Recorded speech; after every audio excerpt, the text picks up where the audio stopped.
चलो देखो, पिछले टर्म पे रोटेशनल मोशन की बात करी गई थी, ठीक है। तो एक बात जरा समझना, अगर तुम्हें अपनी 11th क्लास का चैप्टर का नाम याद हो तो कुछ ऐसा होता है, रोटेशनल मोशन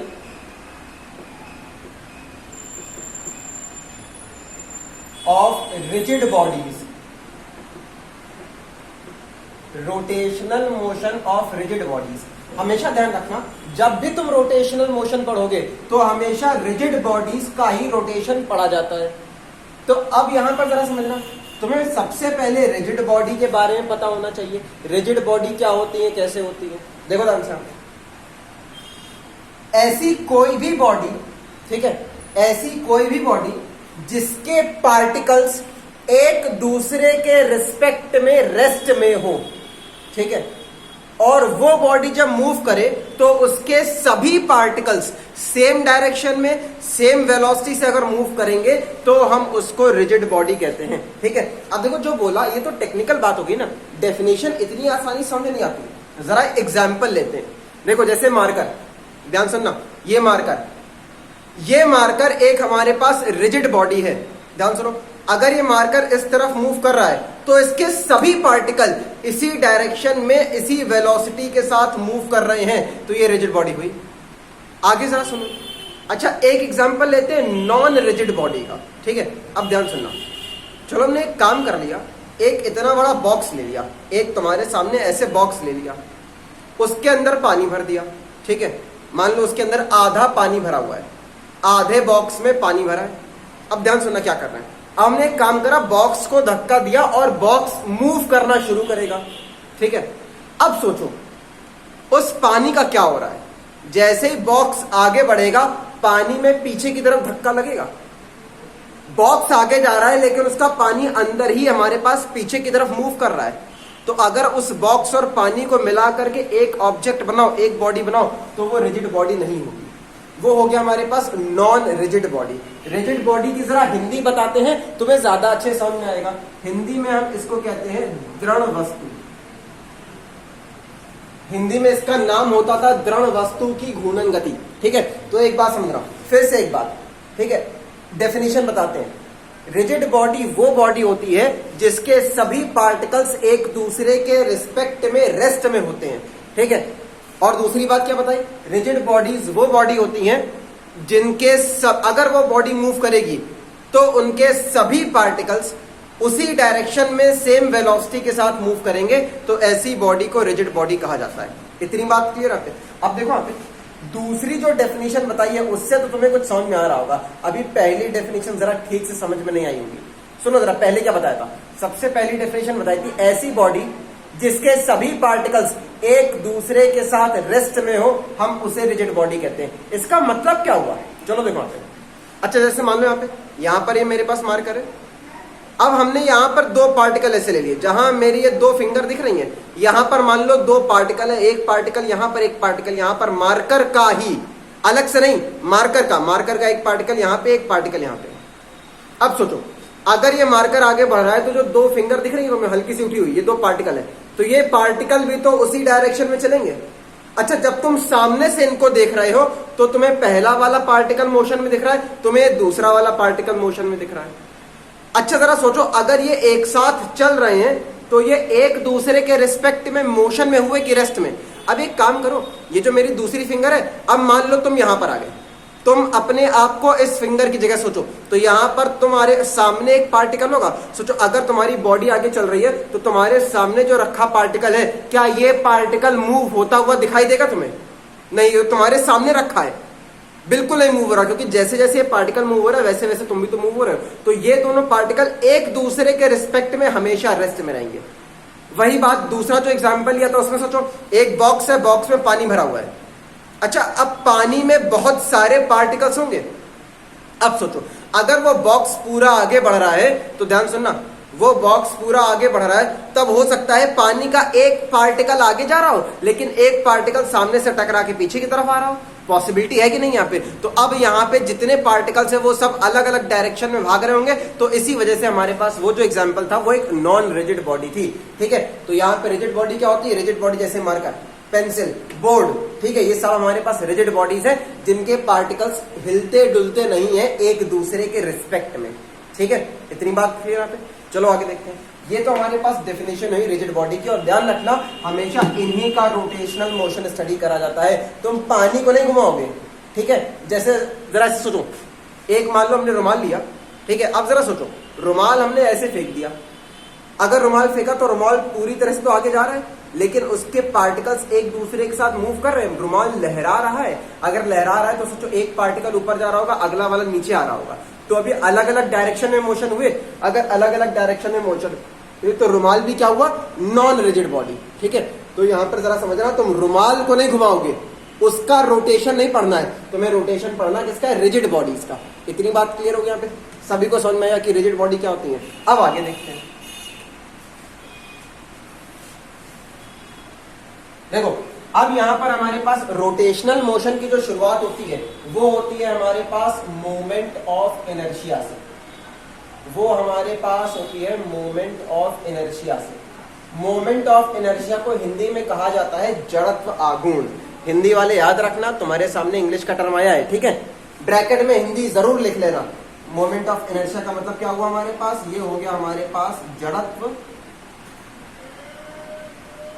आघूर्ण।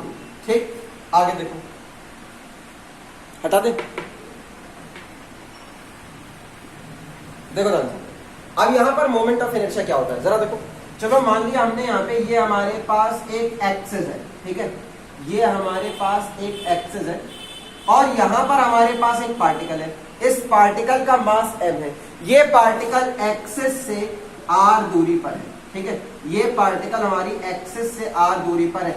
एक्सिस को हिंदी में अक्ष कहते हैं, ठीक है। अब जरा समझना, ये पार्टिकल इस एक्सिस के चारों तरफ गोल गोल घूम रहा है, ठीक है, ये हमारे पास इस तरह से लगातार मूव कर रहा है। तो यहां पर अगर हम इस पार्टिकल के द्रव्यमान और इसकी एक्सिस से दूरी के स्क्वायर का, ध्यान रखना, दूरी के स्क्वायर का जब मल्टीप्लाई करवाते हैं तो जो हमारे पास रिजल्ट आता है वो होता है moment of inertia. Moment of inertia को डिफाइन कैसे करोगे? The product of mass of the particle and the square of the distance from the axis of rotation is called moment of inertia of that particle. फिर जरा सुनो, अगर हमें इस particle का मोमेंट ऑफ इनर्शिया निकालना है तो मोमेंट ऑफ इनर्शिया कैसे आएगा?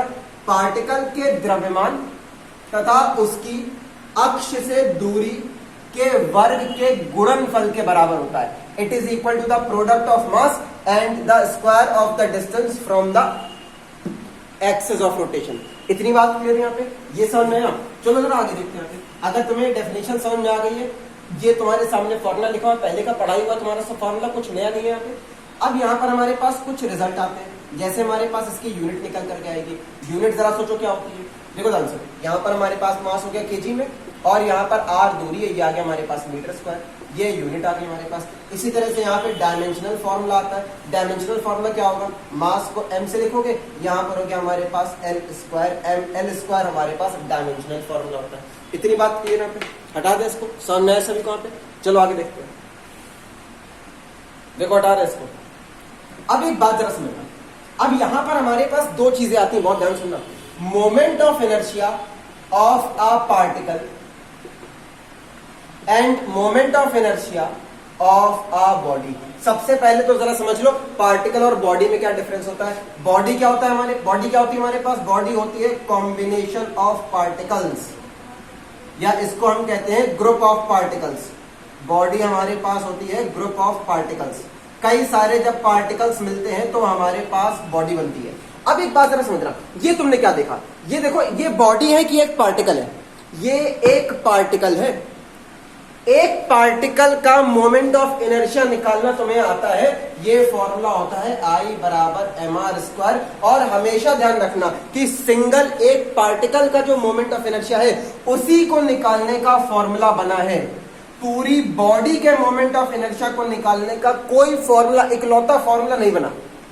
इसी वजह से याद करो, तो तुमने 11th क्लास में पढ़ा था ये चैप्टर, तो 11th क्लास में चैप्टर के आखिरी में एक टेबल आती थी जिसमें अलग अलग बॉडीज के अलग अलग फॉर्मूले लिखे होते थे। जैसे सिलेंडर का अलग फॉर्मूला होता था, ठीक है, हमारे पास स्फीयर का अलग फॉर्मूला होता था, रिंग का अलग होता था, डिस्क का अलग होता था। तो एक बात अपने दिमाग में रखना कि हमारे पास मोमेंट ऑफ इनर्शिया निकालने का जो इकलौता फॉर्मूला है वो किसका है? पार्टिकल का।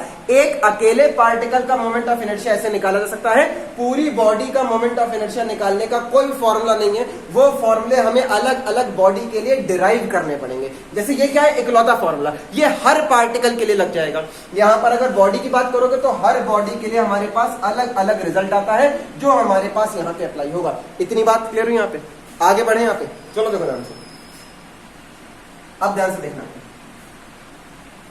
देखो अब तुमने यहां पर अभी तक क्या देखा? अभी तक जो देखा वो देखा moment of inertia of a particle about an axis, ठीक है, एक पार्टिकल का किसी एक्सिस के अबाउट मोमेंट ऑफ इनर्शिया देखा। अब यहां पर पूरी बॉडी की बात करने जा रहे हैं, और बॉडी होती क्या है? Group of particles. इस बात का बिल्कुल ध्यान रखना, ये बात अपने दिमाग में बैठा के चलना, ठीक है। चलो हटाते हैं इसको, हटा दें, देखो आगे।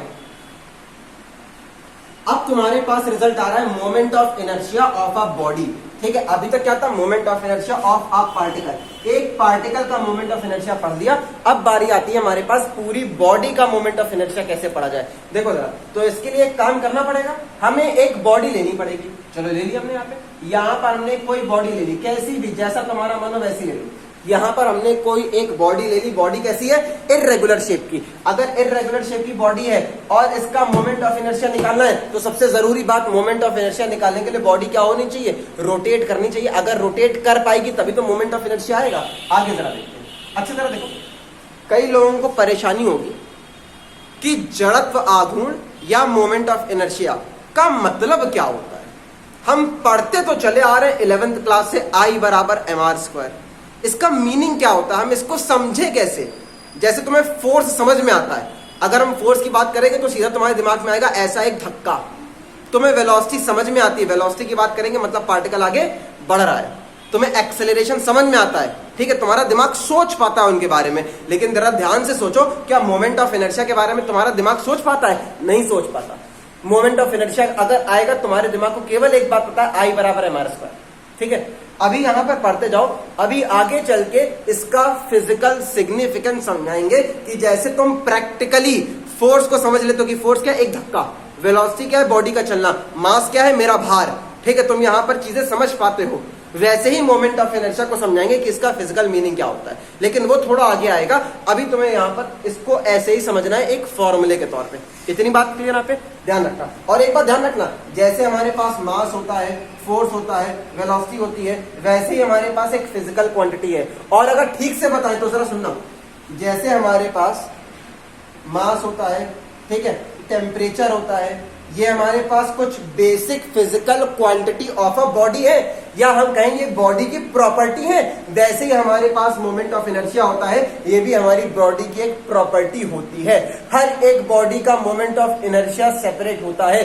कोई भी दो अलग अलग बॉडी, जरा समझना, कोई भी अगर दो अलग अलग बॉडीज हैं तो वो मोमेंट ऑफ इनर्शिया का सेम फॉर्मूला नहीं रखती, ठीक है। अलग अलग बॉडी का मतलब क्या हुआ? जैसे एक सिलेंडर ले लो, एक स्फीयर ले लो, ठीक है। इस तरह से हमारे पास हर एक बॉडी का मोमेंट ऑफ इनर्शिया का अलग अलग फॉर्मूला होता है। बता दें इतनी बात क्लियर होगी यहाँ पे। अब आगे देखो, अब यहां पर हमारे पास क्या शुरू होने वाला है? Moment of inertia of a body, ठीक है। अब ये हमारे पास कंप्लीट बॉडी है, उसका मोमेंट ऑफ इनर्शिया निकालेंगे। कंप्लीट बॉडी, कैसी बॉडी?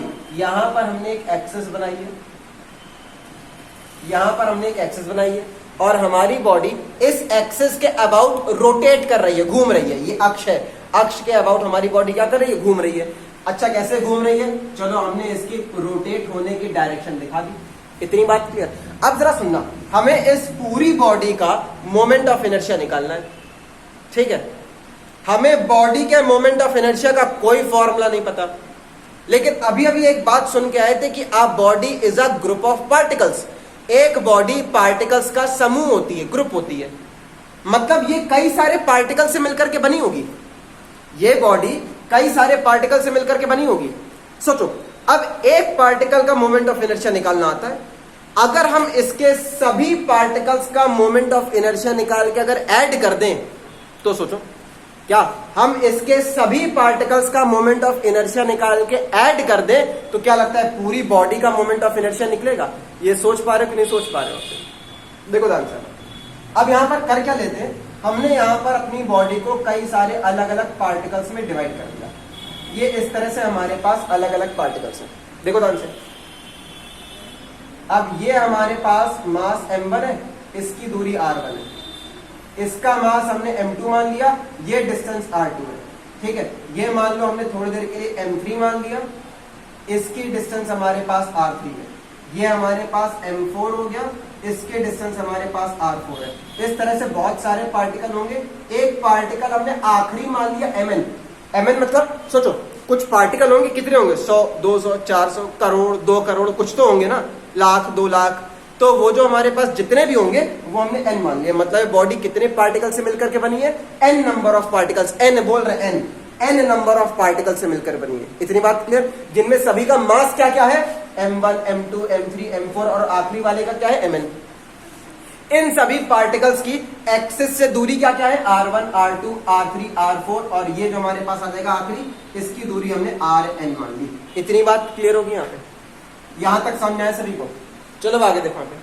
इतना अगर हमारे पास आ गया तो करना क्या, ध्यान सुनो, हमें यहाँ पर पूरी बॉडी का मोमेंट ऑफ इनर्शिया निकालना है। और अगर पूरी बॉडी का मोमेंट ऑफ इनर्शिया निकालना है तो इसका एक तरीका हमें समझ में आया कि इन सभी पार्टिकल्स का अगर मोमेंट ऑफ इनर्शिया निकाल के ऐड कर दो तो हो सकता है कि पूरी बॉडी का मोमेंट ऑफ इनर्शिया तुम्हें यहाँ पर मिल जाए। ठीक है, जरा देखो यहाँ पे। तो यहाँ पर अगर हमें पूरी बॉडी का मोमेंट ऑफ इनर्शिया निकालना तो क्या करना पड़ेगा?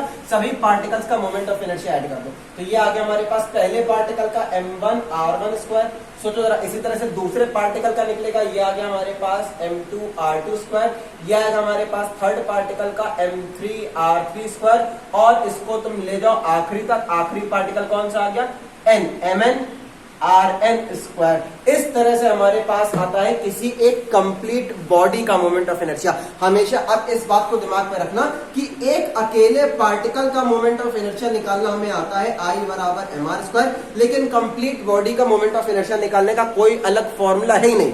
उसका निकालने का इकलौता तरीका कि इसके सभी पार्टिकल्स का मोमेंट ऑफ इनर्शिया निकाल के ऐड कर दो तो हमें यहाँ पे टोटल मोमेंट ऑफ इनर्शिया मिल जाएगा पूरी बॉडी का। इतनी बात क्लियर होगी सभी को? यहाँ पे इतना समझ में आया? पे अब आगे जरा देखते हैं। देखो यहाँ पे, अब ये हमारे पास कुछ ऐसा टर्म दिख रहा है जिसको हम यहाँ पे थोड़ा कंसाइज करके लिख सकते हैं, ठीक से लिख सकते हैं। तो जरा देखो क्या है। अच्छा एक बात जरा समझना, अगर हमारे पास सफिक्स में चल रहा हो 1 2 3 4 5 6 और इन सभी को ऐड करके एक सिंगल टर्म में लिखना हो तो क्या लगता है? कुछ सिग्मा लगाते हैं। अगर कुछ याद आ रहा हो तो जहां सफिक्स लगा हुआ है 1 2 3 4 वहां पर हम आई लगा देते हैं। यहां पर भी सफिक्स लगा, ये हमारे पास हो गया r i स्क्वायर। अब जरा सोचो, ये i की वैल्यू कहां से कहां तक जा रही है? i की वैल्यू 1 है, यहां पर 2 है, यहां पर 3 है, आखिरी में कहां तक गई है? n तक। तो यहां पर हम लिमिट लगा देते हैं, i की वैल्यू हमारे पास 1 से लेकर के n तक मूव कर रही है। ये हमारे पास फाइनल फॉर्मूला आता है मोमेंट ऑफ इनर्शिया का। ठीक है, कि इतनी बात क्लियर होगी यहाँ पे? फिर से बता रहे हैं, इस बात को बहुत ठीक से अपने दिमाग में बैठा लेना। ठीक है, कि हमारे पास हमें पता क्या होता है, हमें एक पार्टिकल का मोमेंट ऑफ इनर्शिया का फॉर्मूला पता है mr स्क्वायर, लेकिन कभी भी हमें कंप्लीट बॉडी का मोमेंट ऑफ इनर्शिया नहीं पता होता है। ठीक है, अगर हमें कंप्लीट बॉडी का मोमेंट ऑफ इनर्शिया निकालना है तो हमें उस बॉडी के सभी पार्टिकल्स का मोमेंट ऑफ इनर्शिया निकाल करके ऐड करना पड़ेगा, तभी हमें यहाँ पर पूरी बॉडी का मोमेंट ऑफ इनर्शिया मिलने वाला है। ठीक है, और ये मोमेंट ऑफ इनर्शिया हमारे पास किस तरह से लिखा जाता है? इस तरह से, सिग्मा आई, इसको पढ़ते कैसे? Sigma I varies 1 to n। देखो ऐसे पढ़ते हैं, I वेरीज मतलब बदल रहा है, कहां से कहां तक? 1 to n। ठीक है, देखो जरा इसको पढ़ा कैसे जाता है? Sigma I varies 1 to n mi ri square. इतनी बात क्लियर है? अब इसको ठीक से रीड कर पाओगे? चलो आगे देखते हैं। इतनी बात क्लियर है? अब देखो, अब यहां पर इस बॉडी के मोमेंट ऑफ इनर्शिया की डेफिनेशन बताते हैं। देखो जरा सुनो ध्यान से।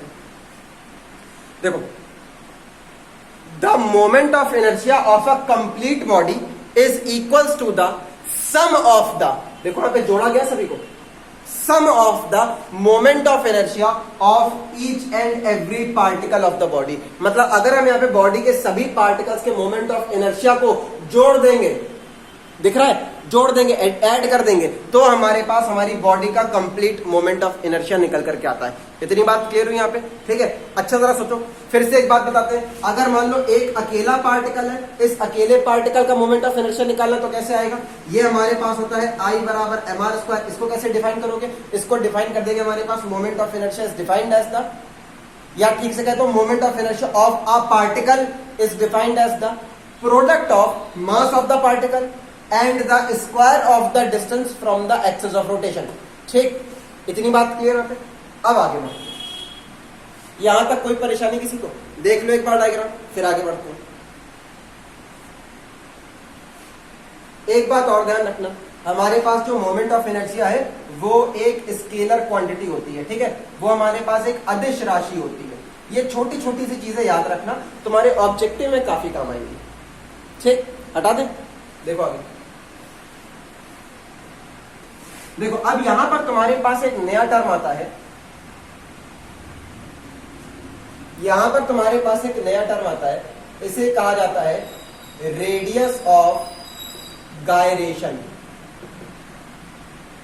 इसे कहते हैं रेडियस ऑफ गायरेशन, या ये होती है हमारे पास घूर्णन त्रिज्या। ठीक है, अब इसके बारे में देखते हैं कि ये क्या होती है, कैसे होती है। चलो देखो, अच्छा एक बात समझ रहा, अभी अभी एक बात बता के आए थे कि अगर हमारे पास अलग अलग बॉडीज हैं, अलग अलग शेप की बॉडीज हैं, तो उनका मोमेंट ऑफ इनर्शिया अलग अलग होता है। ठीक है, अब एक काम करा, हमने यहां पर, ये हमारी एक्सिस है, हमने यहां पर कोई बॉडी ले ली, कैसी भी, यहां पर हमने एक बॉडी ले ली जिसका मास, पूरा मास हमारे पास m दिया हुआ है, ठीक है, और यहां पर जरा देखते हैं, इसका कुछ मोमेंट ऑफ इनर्शिया I है, ये बॉडी ऐसे रोटेट कर रही है, इसका मोमेंट ऑफ इनर्शिया हमारे पास I दिया हुआ है। ठीक, इतना गिवन है केवल, और कुछ नहीं। एक बॉडी है जिसका कंप्लीट मास m दिया हुआ है हमारे पास, और इस बॉडी का इस एक्सिस के अबाउट मोमेंट ऑफ इनर्शिया हमारे पास I दिया हुआ है। ठीक है, इतनी बात क्लियर है यहाँ पे, यहां तक समझ आया सभी को। अब आगे जरा सुनो, अब हम एक काम करते हैं, हमने यहां पर एक पार्टिकल लिया, ठीक है, जिसका मास भी इस पूरी बॉडी के मास के बराबर होगा। ध्यान सुना, बहुत जरूरी बात है। हम यहां पर एक पार्टिकल ले लेंगे, भारी सा पार्टिकल लेंगे, एक भारी सा पार्टिकल लेंगे जिसका मास इस बॉडी के पूरे मास के बराबर हो। इतनी बात क्लियर, मतलब हमने इस पूरी बॉडी को एक छोटे से मास में कन्वर्ट कर दिया। ठीक, अब हमें इस मास को इससे कुछ दूरी पे रखना है। मान लो हमने इसको k डिस्टेंस पे रख दिया, और अब इस डिस्टेंस पे रखने के बाद जब इसको इसके चारों तरफ घुमाएंगे, तब यहां पर इस पार्टिकल का जो मोमेंट ऑफ इनर्शिया निकलेगा, ध्यान सुनना, अब इस केस में जब इस पार्टिकल का मोमेंट ऑफ इनर्शिया निकलेगा, और वो मोमेंट ऑफ इनर्शिया अगर इस बॉडी के ओरिजिनल मोमेंट ऑफ इनर्शिया के बराबर आ जाता है, तब हम यहां पर इस दूरी को कहते हैं रेडियस ऑफ गायरेशन। ठीक है, मतलब जरा समझ रहा, अगर हम यहाँ पे I की बात करें, I क्या होगा, इस ओरिजिनल बॉडी का मोमेंट ऑफ इनर्शिया। अब क्या करा, हमने इस पूरी बॉडी को एक सिंगल मास में कन्वर्ट कर दिया, इतनी बड़ी बॉडी को एक सिंगल मास में कन्वर्ट कर दिया, और हम इस बॉडी को इस एक्सिस के चारों तरफ कुछ इस तरह से घुमाएंगे कि इस बॉडी का मोमेंट ऑफ इनर्शिया इसकी ओरिजिनल बॉडी के मोमेंट ऑफ इनर्शिया के बराबर आ जाए। सोचो जरा, एक पार्टिकल का मोमेंट ऑफ इनर्शिया तुम्हें निकालना आता है, फॉर्मूला होता है mr², यहाँ पर r की जगह क्या है, k, तो यह आ जाएगा हमारे पास I बराबर mk²। यहाँ पर जो k देख रहे हो, ये k हमारे पास रेडियस ऑफ गायरेशन होता है। चलो k की वैल्यू निकालते हैं, देखो m नीचे आ जाएगा, तो ये आ गया हमारे पास I/m, ये आ गया हमारे पास k², यहां पे रूट ले लो, तो यहां पर आएगा हमारे पास k की वैल्यू आ गई √I/m, ये हमारे पास k आ गया। इसे कहा जाता है radius of gyration. Radius of gyration कैसे निकलेगा जरा समझना। सोचो, हमने बॉडी में क्या बताया, हमने बॉडी में केवल इतना बताया कि इसका मास इतना है और इसका मोमेंट ऑफ इनर्शिया इतना है। तो सोचो, ये जो फॉर्मूला निकल के आ रहा है, फॉर्मूले में भी तो केवल I और m ही आ रहा है हमारे पास। मतलब अगर हम यहाँ पे I और m से डिवाइड करवा दें और अंडर रूट ले लें, तो यहाँ पर हमारे पास क्या निकल के आती है, रेडियस ऑफ गायरेशन। देखो, अभी परेशान ना होना, अभी यहाँ पर मोटा मोटा काम होता है, तुम्हें अपने दिमाग में आउटलाइन बनाते चले जाना, क्या हो रहा है, कैसे हो रहा है। अभी यहाँ पर बहुत डिटेल में रेडियस ऑफ गायरेशन के बारे में बताएंगे कि क्या होती है, कैसे होती है। ठीक है, अभी देखो, तुम यहाँ पे मोटे मोटे तौर पे इतना फॉर्मूला अपने दिमाग में बैठा लो। और अभी का मतलब ये नहीं कि आगे आने वाले टर्म में, आज ही अभी बताएंगे ठीक से, ठीक है। इतनी बात क्लियर है यहाँ पे, ध्यान सुनना। हर एक चीज को समझने के कई सारे दायरे होते हैं, जिसमें सबसे आसान वाला भी बताया, और जैसे ही इस आसान वाली चीज को तुम्हें टेक्निकल चीजों से कनेक्ट करते चलेंगे, तुम्हें यहाँ पर काफी सारी चीजें समझ में आएंगी। बोलो इतनी बात क्लियर यहाँ पे। एक बार देखो फिर से पूरा इसी टॉपिक पे आएंगे कि रेडियस ऑफ गायरेशन क्या होती है, कैसे होती है, क्यों निकालते हैं इसको, फिर बात करेंगे, ठीक है। देखो एक बार जल्दी से,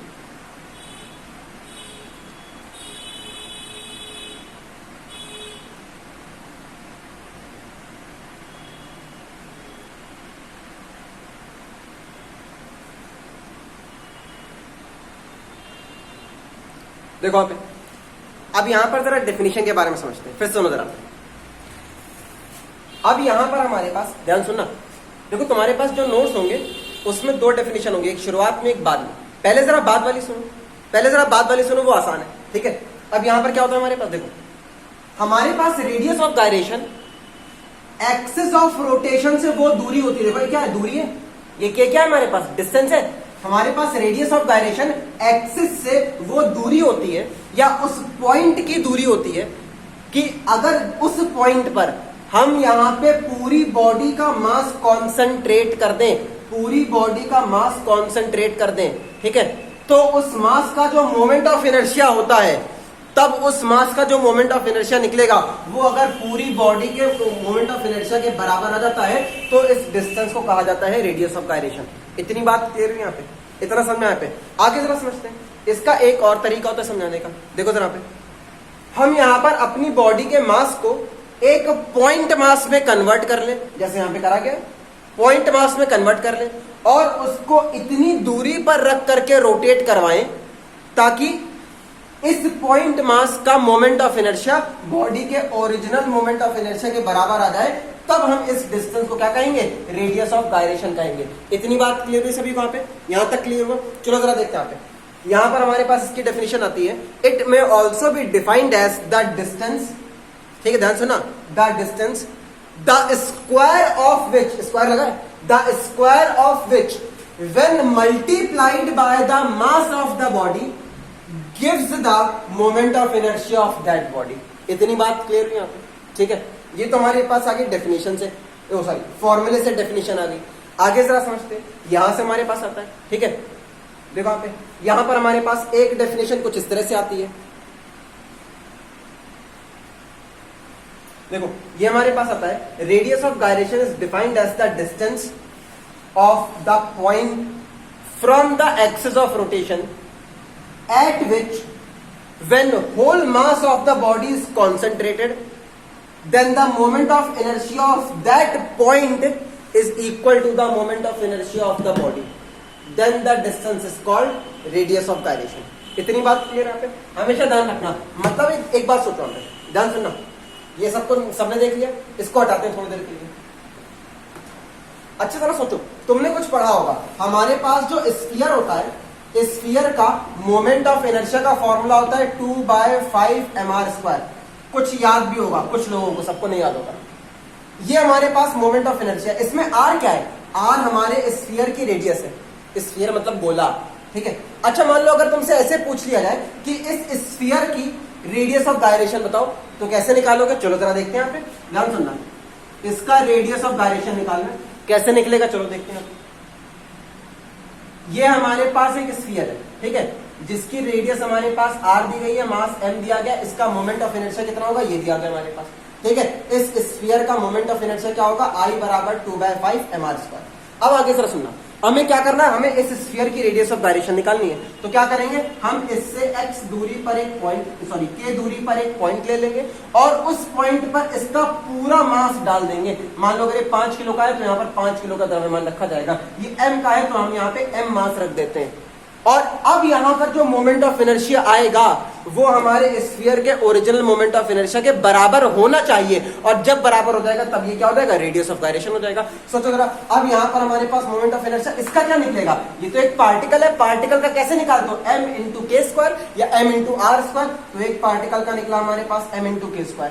अगर ये दोनों फॉर्मूले बराबर हो गए तो यहां पर जो k देख रहे हो k हमारे पास होती है रेडियस ऑफ गायरेशन। तो यहां पर हमारे पास रिजल्ट आएगा mk square is equal to 2/5 mr²। देखो m से m कैंसिल हो गया, यहां पर जरा k के बारे में सोचो, ये k स्क्वायर है, हमें क्या चाहिए k चाहिए, तो दोनों तरफ रूट ले लो। अगर रूट लोगे 2/5 दिख रहा है, ये 2/5 अंडर रूट में आ जाएगा और ये r स्क्वायर है, इसका स्क्वायर हट जाएगा, ये हमारे पास k बचा अंडर रूट 2/5 इंटू r, ये हमारे पास होगी इसकी रेडियस ऑफ गायरेशन। अब सोचो r बड़ी है कि k बड़ा है, सोचो जरा, ये रेडियस बड़ी है कि k बड़ा है। यहां हमने √2 से मल्टीप्लाई कराया लेकिन √5 से डिवाइड करा दिया है, तो ये जो k देख रहे हो ये k हमारे पास छोटी वैल्यू हो गई यहाँ पे। अब r बड़ा है हमारे पास, k छोटा है, बात समझ रहे हो? मतलब यहाँ पर जो पार्टिकल रखोगे, ध्यान सुनना, अब इस k को तुम r से बड़ा नहीं ले सकते, अब यहाँ पर तुम्हारे पास जो k आएगा वो r से छोटा आएगा। अब ये बात समझ नहीं आते, मतलब तरह समझना, एक ऐसा स्फीयर जिसकी रेडियस r है, इसको घुमाओ तो मोमेंट ऑफ इनर्शिया कुछ निकलेगा। अगर हम इसका पूरा मास उठा करके एक पॉइंट मास में कन्वर्ट कर दें और फिर उसको इतनी दूरी पर रख के घुमाएं, तो इसका जो मोमेंट ऑफ इनर्शिया निकलेगा वो भी पूरे स्फीयर के मोमेंट ऑफ इनर्शिया के बराबर होगा। देखो दोनों वैल्यूज को इक्वेट कर दिया, जब इक्वेट करा तभी हमारे पास ये क्या होगा, रेडियस ऑफ गायरेशन। तो एक बात हम मोटे मोटे तौर पे दिमाग में रखना कि हमारे पास रेडियस ऑफ गायरेशन क्या होती है। Radius of gyration axis of rotation से वो दूरी होती है जहां पर हम अपनी बॉडी के पूरे मास को अगर कॉन्सेंट्रेट कर दें, तो अब इस दूरी से जो मोमेंट ऑफ इनर्शिया निकलेगा वो बॉडी के ओरिजिनल मोमेंट ऑफ इनर्शिया के बराबर हो जाए। अब बताओ इतनी बात क्लियर है? यहाँ पे देखो, तुमने जो अपने नोट्स बनाए हो उसमें कहीं साइड में लिख लेना, यहाँ पे लिख लो radius of gyration of sphere, radius of gyration of sphere डाल के ये नोट कर लो, ये नोट कर लो, तुम्हें यहाँ पे कुछ समझ में आएगा। और ध्यान रखना, जैसे स्फीयर है, अभी जब चैप्टर आगे बढ़ेगा तुम्हें हर एक बॉडी की रेडियस ऑफ गायरेशन निकलवाएंगे, ठीक है? अभी यहाँ पे स्फीयर की एग्जांपल डाल के नोट कर लो ताकि तुम्हें कुछ याद आए आगे चल के। ये नोट कर लो कि हमारे पास ये कैसे आएगा, वीडियो पॉज करके नोट कर लिया करो। चलो आगे बढ़ाते हैं इसको, ठीक है? डर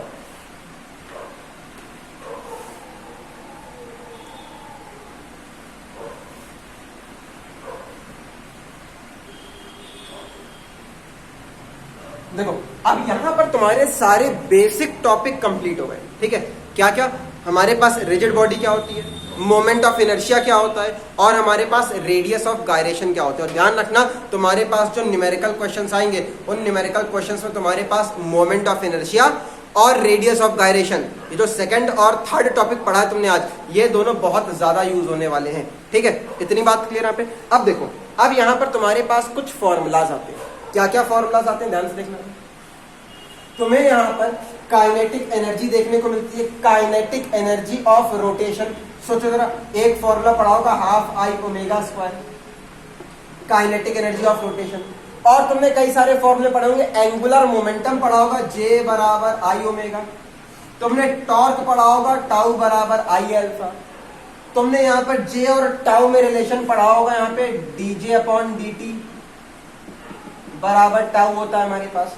कुछ याद आ रहा है कि नहीं आ रहा है? अब ये जो हमारे पास ये सारे रिजल्ट थे, तुम यही देखने वाले हो। मतलब अभी जो क्लास चलेगी आधे घंटे की, ठीक है, आधे घंटे 20 मिनट जो भी चलेगी, उसके बाद जो तुम्हारी छोटी सी क्लास और आएगी अगले टाइम पे, इन दोनों में तुम्हें ये सारे रिजल्ट सीखने हैं, कैसे आते हैं, क्या आते हैं, और सबसे जरूरी बात, हम इनको यूज कैसे कैसे करते हैं, क्योंकि तुम्हें वहां पर यूज करना सीखना है, ठीक है? अब आगे और ध्यान सुनना, यहाँ पर तुम्हारे पास डेरिवेशंस होते हैं, तुम्हें यहाँ पर हम मिनिमम डेरिवेशन करवाएंगे।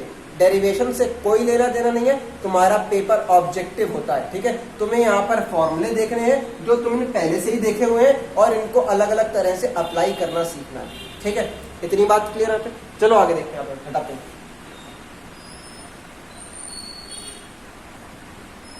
देखो, अब यहाँ पर हमारे पास एक फॉर्मूला आता है, काइनेटिक एनर्जी ऑफ रोटेशन। यहां पर हमारे पास फॉर्मूला आता है kinetic energy of rotation of a body.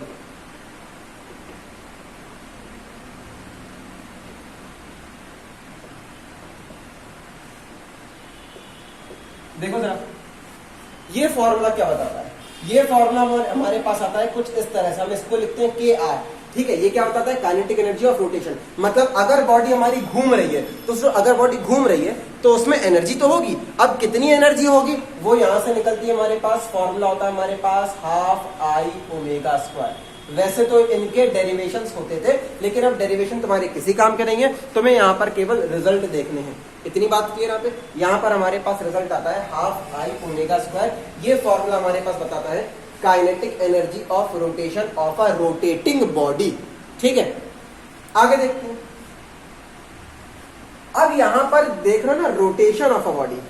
अब यहां पर हमारे पास एक नया टर्म आता है, वो नया टर्म तुम्हारे लिए बहुत ज्यादा इंपॉर्टेंट है। देखो ध्यान से, अब यहां पर हमारे पास आता है,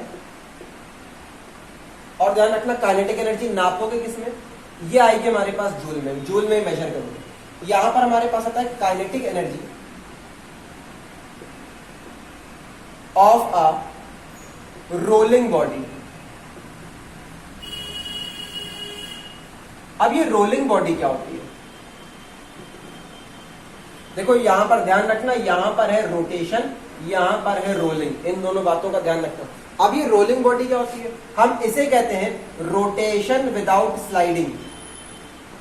हम इसे कहते हैं रोटेशन विदाउट स्लाइडिंग। ठीक है, ये हम यहां पर इसको देखते हैं। आगे जरा सुनो, आगे जरा देखते हैं यहां पे क्या होता है। देखो ध्यान से, यहां पर हमारे पास थी रोटेशनल बॉडी की रोटेशनल एनर्जी, जो हमारे पास फॉर्मूला पता है हमें हाफ आई ओमेगा स्क्वायर। अब यहां पर हमारे पास एक नया टर्म आता है, इसको जरा देखो। देखो तुमने ये कुछ सीखा होगा कि हमारे पास एक ऐसी बॉडी है जो हमारे पास लुढ़कती हुई आ रही है, मतलब ये नीचे आ रही है v वेलोसिटी से, और ये गोल घूम भी रही है हमारे पास ओमेगा वेलोसिटी से। ये बात याद है कि नहीं याद है आपको? ये बात कुछ याद है कि हमारी बॉडी क्या कर रही है? ये हमारे पास v वेलोसिटी से नीचे भी आ रही है और इस तरह से गोल भी घूम रही है। मतलब ऐसे मान लो एक टायर है जो गोल घूमता हुआ नीचे आ रहा है। अब यहां पर हमें पता है इसकी रेडियस हमारे पास r दे रखी है और यहां पर मास हमारे पास m दिया हुआ है। हमें यहां पर इतनी बातें पता है। तो अब ये जो देख रहे हो, ये जो मोशन देख रहे हो कि गोल भी घूमना और आगे भी बढ़ना, हम इस मोशन को कहते हैं रोलिंग बॉडी। ये जो बॉडी होती है हमारे पास वो होती है रोलिंग बॉडी। यहां पर क्या लिखा है ब्रैकेट में? रोटेशन विदाउट स्लाइडिंग या फिर स्लिपिंग, बिना फिसले रोटेट करना। अब ध्यान सुनना आप, जैसे मान लो, चलो यहां पर हम एक एग्जाम्पल लेते हैं। जैसे मान लो ये हमारे पास सरफेस है, ये तुम्हें सरफेस दिख रही है, चलो ऐसे ही मान लेते हैं ये हमारे पास एक सरफेस है। अच्छी तरह समझना। अब यहां पर एक बॉडी है, ये ऐसे आ रही है, इसको थोड़ा पास ले आते हैं, देखो तुम्हें यहां पे ज्यादा आसान दिखेगा। देखो ये बॉडी हमारे पास एक ऐसे ही आ रही है, ठीक। इसे कहा जाता है रोटेशन विद, या इसे कहा जाता है स्लिपिंग ऑफ द बॉडी। ये हमारी बॉडी स्लिप कर रही है, ठीक है। अब यहां पर क्या हो रहा है? अच्छा मान लो यहां पे अब हमारी बॉडी यहां पर नीचे इस तरह से गोल घूम के आ रही है। चलो कैप लगा देते हैं, रुको एक मिनट, देखो ध्यान से। अब यहां पर हमारी बॉडी इस तरह से गोल घूम के नीचे जा रही है। अगर ये गोल घूम के नीचे जा रही है मतलब अब यहां पर ये स्लिप नहीं हो रही है। जरा सोचो, स्लिप होने का मतलब क्या? हम स्लिप कब होते हैं? जब फ्रिक्शन काम नहीं करता, जब घर्षण काम नहीं करता है। अगर घर्षण काम नहीं करेगा तो ये बॉडी बिना रोटेट हुए ऐसे ही स्लिप होती चली जाएगी, मतलब कोई रोटेशन मोशन नहीं होगा। अब यहां पर क्या है? Rotation without sliding. अब हमारी बॉडी स्लाइड नहीं करेगी। सोचो तुम्हारे पास वो झूले होते हैं फिसलने वाले, ठीक है, तो उनमें स्लाइड करते हुए तो नीचे आते हो, क्या घूमते हुए नीचे आते हो? नहीं, स्लाइड करता है। स्लाइड करने का मतलब होता है उसमें लगातार फिसलते चले जा रहे, किसी तरह का कोई रोटेशन नहीं हो रहा। लेकिन अगर हमारी बॉडी इस तरह से रोटेट करती हुई आएगी तो इसे कहा जाता है रोटेशन। और यहां पर रोटेशन कैसा होता है? बिना स्लाइडिंग के होता है। अब एक बात समझना, रोलिंग बॉडी का मतलब क्या होता है? Rotating body without sliding body. इतनी बात क्लियर? हमारी बॉडी रोटेट कर रही है और फिसल भी नहीं रही है। इतनी बात क्लियर? अब अगर हमारे पास रोलिंग बॉडी होगी तो रोलिंग बॉडी पे हमारे पास दो तरह के मोशन होते हैं। एक तो बॉडी नीचे आ रही है विद वेलोसिटी v, ये देखो ये तो स्ट्रेट लाइन मोशन हुआ ना, बॉडी इस तरह से नीचे आ रही है। अच्छा बॉडी गोल घूम भी रही है, मतलब ये गोल घूम के ऐसे नीचे आ रही है। बात समझा नहीं? जैसे टायर आता है हमारे पास वैसे नीचे आ रही है। मतलब रोटेशनल मोशन भी हो रहा है इस ओमेगा की वजह से, और इस v की वजह से हमारी बॉडी स्ट्रेट लाइन पे नीचे भी चलती चली आ रही है। तो अब एक बात जरा समझना, जब हमारे पास ओमेगा है तो हमारे पास एनर्जी आती है काइनेटिक एनर्जी ऑफ रोटेशन। जब हमारे पास v होता है तो हमारी बॉडी में आती है kinetic energy of translational motion या फिर ट्रांसलेशनल काइनेटिक एनर्जी। ठीक है, देखो यहाँ पे तो मतलब अब हमारे पास यहाँ पर ध्यान सुनना, तुम्हारे पास तुम्हारे नोट्स में दो स्टेटमेंट दिख रहे होंगे। ठीक है, क्या लिखा होगा यहाँ पे, ये इस तरह से कुछ लिखा होगा कि अगर हमारे पास कोई रोलिंग बॉडी है तो रोलिंग बॉडी की एनर्जी, काइनेटिक एनर्जी, दो पार्ट से मिलकर के बनती है।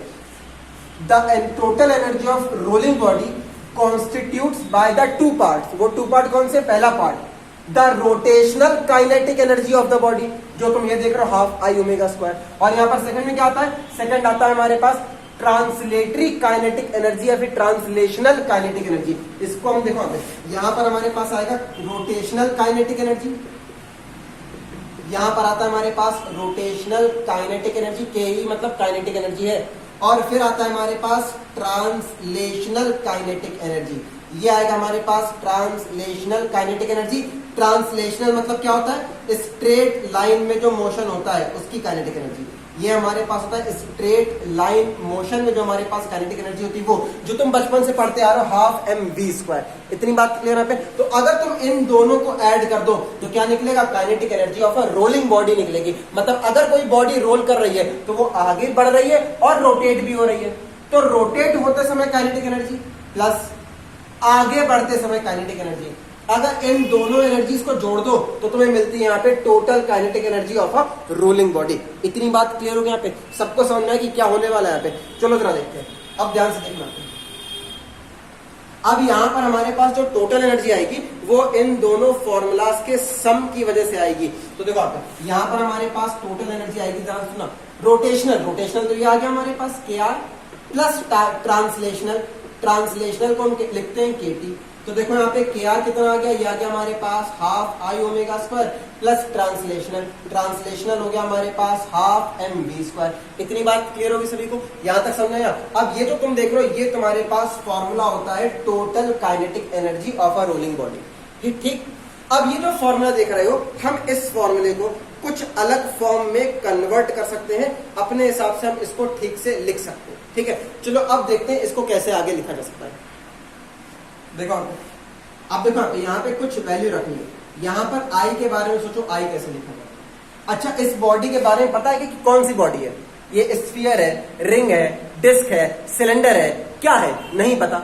अगर नहीं पता तो अब यहाँ पर हम मोमेंट ऑफ इनर्शिया जो निकालेंगे वो निकालेंगे I बराबर एम के स्क्वायर से, जहां पर के क्या होगा हमारे पास, ये होगा रेडियस ऑफ गायरेशन। इतनी बात क्लियर है यहाँ पे, चलो आगे समझते हैं।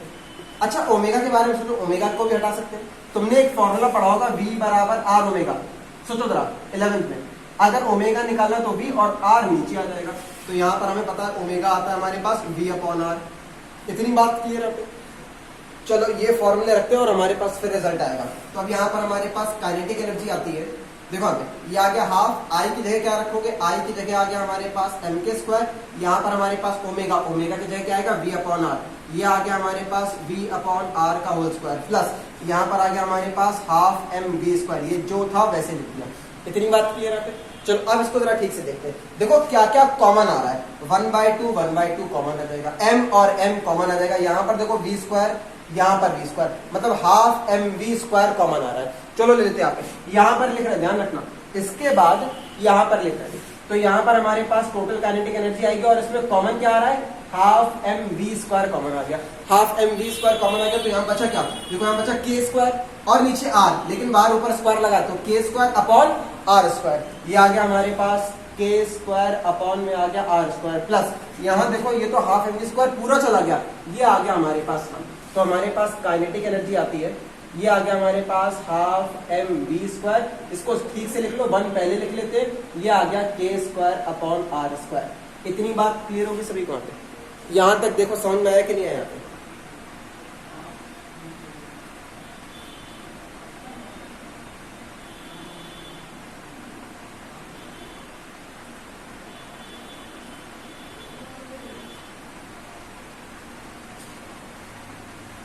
अच्छा, इसमें एक काम कर लेना, देखो यहाँ पे जो दो के देख रहे हो दोनों के एक जैसे हो गए, तो एक काम कर लो, एक को कैपिटल कर लेंगे, एक को स्मॉल कर लेंगे। तो जो रेडियस ऑफ गायरेशन है इसको स्मॉल के कर लो, ठीक है।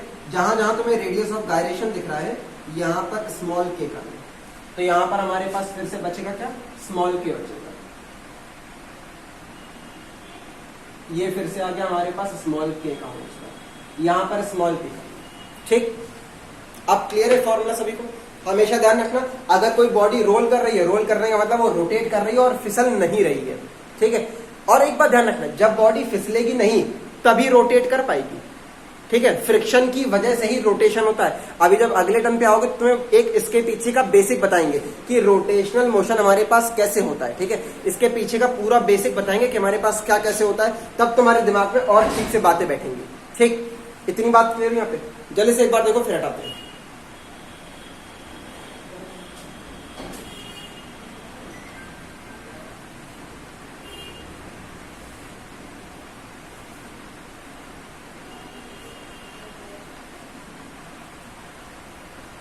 चलो हटाते हैं इसको।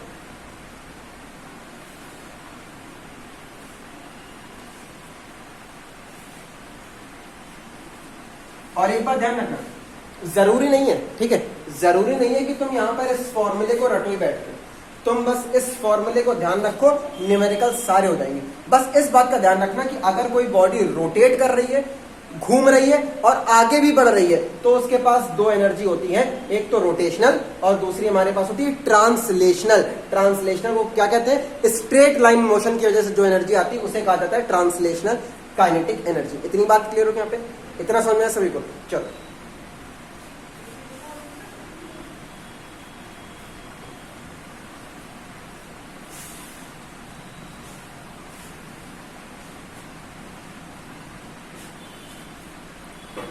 चलो ठीक है, फिर बाकी फिर अगले टर्म पे।